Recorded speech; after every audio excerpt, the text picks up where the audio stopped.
چغلی ہماری قوم کے اندر موجود ہے۔ حالانکہ کوئی مسلمان ایسا نہیں ہے جن کو ان گناہوں کے بارے میں علم نہیں ہو۔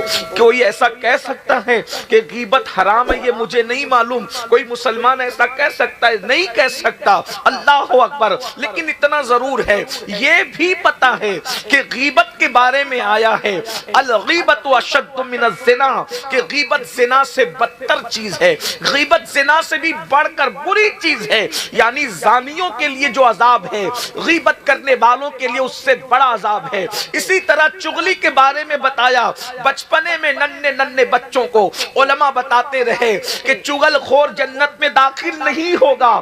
یہ اللہ کے رسول کا فرمان ہے، یہ مالک جنت کا فرمان ہے، یہ مصطفیٰ جان رحمت کا فرمان ہے۔ اللہ اکبر۔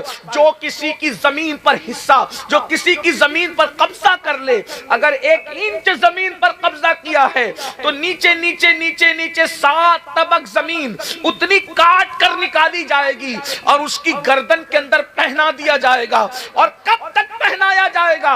جب تک لوگوں کا حساب و کتاب نہیں ہو جاتا۔ کہاں اللہ اکبر۔